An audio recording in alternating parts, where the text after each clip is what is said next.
I found an old cassette tape in the stacks at my university library. By Redditor Darth Varda. It had the words case number 56, Lizard Man of Scape or Swamp scrawled on a piece of masking tape stuck to it.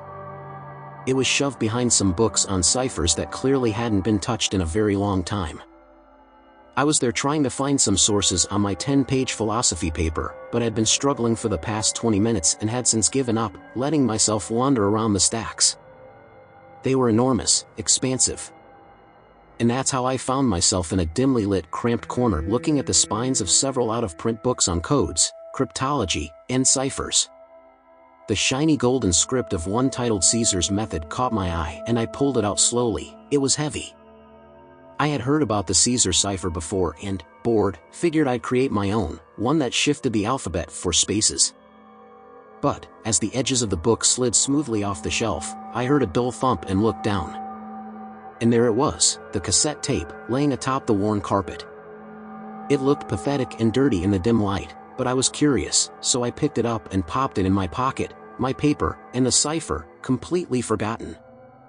No one I knew had a cassette player, not even my parents, so I went to the local thrift shop hoping to find one. I did, but its rewind function was busted, so I got it for cheap.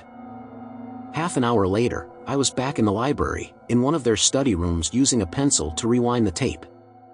I was slightly apprehensive about what I was going to hear and didn't want to be entirely alone. Outside the room, in the well-lit atrium of the library, I saw the many tired and caffeinated faces of students studying and felt secure.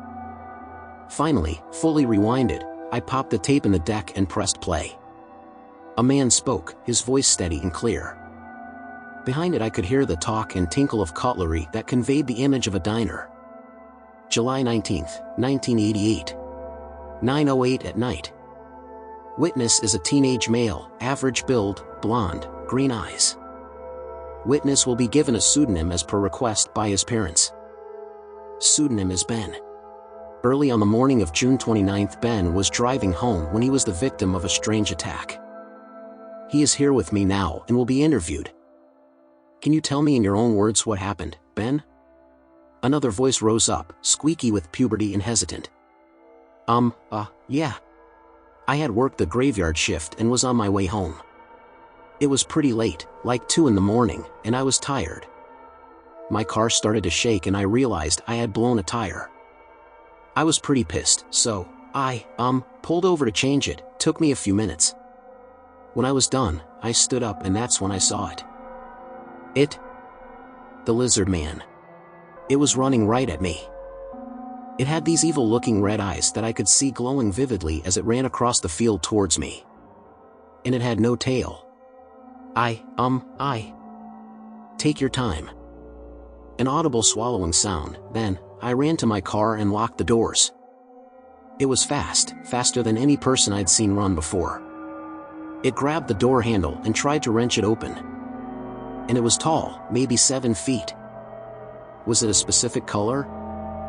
Yeah, green, dark green, like moss. I began driving away and it climbed on top of my car and I could hear its nails on the metal, ripping it, screeching.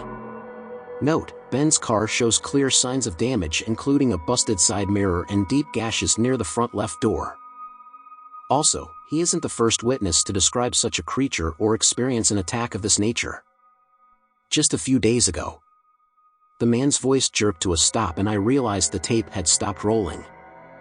I took it out, my hands shaking slightly, and flipped it to the other side and the man's voice rose up again. Case number 102, the Pacific Ocean Anomaly. No, what? I said aloud to myself, pressing the fast-forward function, stopping it every few seconds, hearing snatches of what the man was saying, and knowing it wasn't about the lizard man. Pacific Ocean, surfaced 4 days later, unidentified whale, melting ice. The tape clicked and I pulled it out, puzzled and troubled. I wanted to hear the rest of the tale, see if any of it made sense at the end. I tried the other side again, but the same interview started over and I pulled it out, placing everything back in my backpack, readying myself to leave the library. It was late and I had to get up early. It happened on the drive home. I wasn't really paying attention to the road, having driven it dozens upon dozens of times before. and instead of going straight towards the highway like I had decided when I left campus, I turned down the way I usually went, the back roads. Autopilot. It was windy that night, and the clouds scurried across the moon's face, leaving the lands below riddled with strange shadows.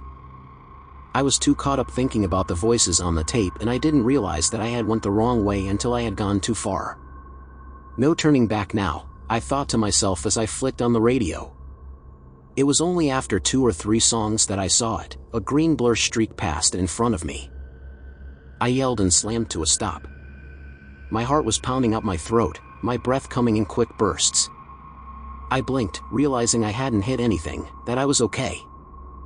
I looked up and saw a black SUV crashed on the side of the road. The driver's side door was wide open and the headlights glared into the surrounding forest. I looked behind me, seeing if there was anyone else around, but I was totally alone.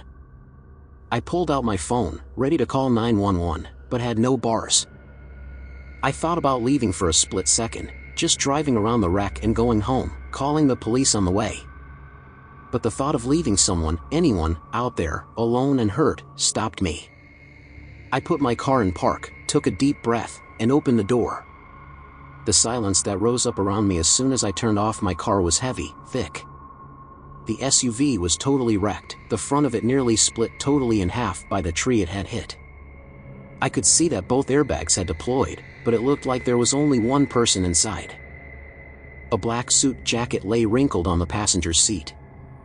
The driver's side seatbelt was severed in half and its fraying edges hung loose. A red substance stained one of the straps. Blood. There was a drip by the outside of the door, and another by the front of the car. I looked up and saw a slight, shimmering trail of it leading into the forest.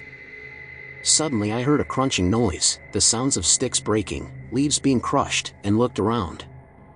Behind me, about 20 feet away, a figure was approaching me. It was covered in shadows, so I couldn't make it out clearly, but it was crouching. Like it was trying to be quiet, trying to sneak up on me. It noticed me looking at it and crouched lower, its eyes glowing through the gloom. I froze for a second, before sprinting back to my car and jumping inside. I could hear it behind me, now running, before I cranked the engine and roared out of there. I called the cops when I got home, and they questioned me a few hours later. They told me they investigated the area I had reported, but there was nothing there and no sign of any vehicular crash. Next day, I went back to the library with the intention of putting the tape back where I had found it. It was haunted, or cursed, or worse, and it frightened me.